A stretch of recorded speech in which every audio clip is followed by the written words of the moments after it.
Assalamualaikum warahmatullahi wabarakatuh. Selamat pagi teman-teman semua. Bagaimana kabarnya?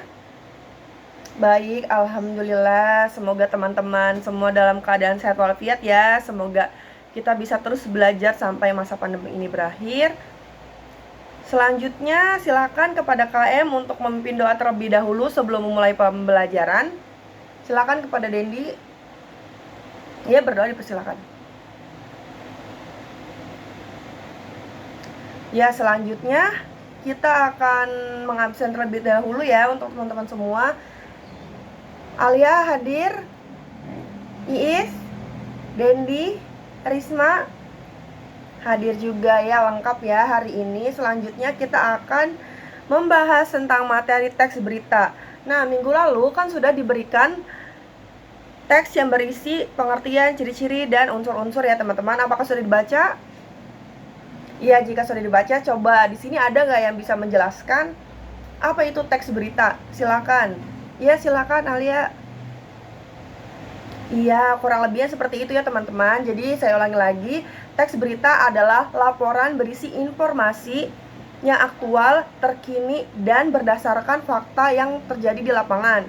Atau menurut Kamus Besar Bahasa Indonesia, berita mempunyai arti, cerita, atau keterangan mengenai kejadian atau peristiwa yang hangat. Jadi, bisa disimpulkan bahwa berita merupakan teks yang berisi informasi. Selanjutnya yaitu ada unsur-unsur. Ciri-ciri teks berita. Yang pertama itu ada faktual. Berarti suatu kejadian yang bersifat nyata, benar adanya, dan dapat dirasakan serta dapat dilihat. Yang kedua itu ada aktual. Berarti kejadian yang bersifat baru, terkini, atau bisa menjadi pembicaraan yang hangat di kalangan masyarakat ya teman-teman. Yang ketiga itu ada unik dan menarik. Unik berarti setiap wawancara memiliki ciri khas dalam setiap beritanya. Sedangkan menarik, berita menyajikan hal-hal faktual yang diinginkan oleh masyarakat. Jadi masyarakat tuh pengen berita apa sih yang lagi hits pada saat itu. Nah, mereka yang mencarinya seperti itu. Lalu ada berpengaruh bagi masyarakat luas. Teks berita yang memberikan pengaruh bagi kepentingan orang banyak. Yang selanjutnya ada objektif. Berita yang disampaikan benar-benar berdasarkan tanpa ada rekayasa yang dipengaruhi oleh pelapor tersebut.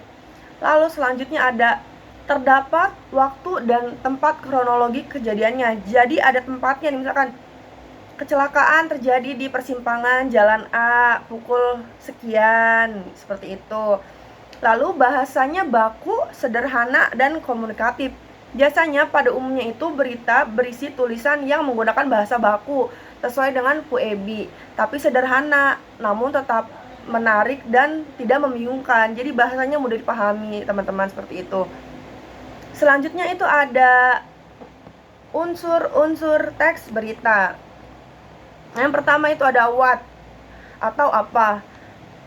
Jadi pengertiannya adalah nama atau identitas dari suatu kejadian, peristiwa yang sedang terjadi. Apakah menyangkut hidup seseorang? Apakah menyangkut tentang bencana alam seperti banjir, longsor, atau menyangkut tentang demonstrasi, kerusuhan, seperti itu. Lalu ada who alias siapa. Siapa saja yang terlibat dari suatu kejadian atau peristiwa tersebut, ataukah tokoh agama, ataukah sipil. Lalu ada where alias di mana. Unsur ini menyatakan lokasi atau daerah tempat terjadinya peristiwa, di mana kejadian itu atau dalam kriminalnya biasa disebut dengan TKP. Lalu ada when atau kapan. Unsur yang merupakan waktu dari suatu kejadian peristiwa yang dilaporkan. Misalkan terjadinya itu pukul berapa, pagi kah, siang kah, tanggal berapa, hari apa, seperti itu. Lalu ada why alias mengapa. Alasan mengapa peristiwa atau kejadian yang dilaporkan dapat terjadi. Unsur ini juga mencakup untuk mengetahui secara detail penyebab dari suatu peristiwa yang telah terjadi. Lalu ada how atau bagaimana. Bagaimana keadaan atau proses terjadinya suatu kejadian atau suatu peristiwa, termasuk akibat yang ditimbulkan atau justru yang diharapkan dari peristiwa tersebut jika peristiwa itu adalah acara yang sengaja dibuat seperti konser musik, konser ama, pentas seni, dan sebagainya. Sampai sini apakah ada yang ditanyakan? Tidak ada, jadi kita lanjut ke struktur berita, yaitu ada kepala berita.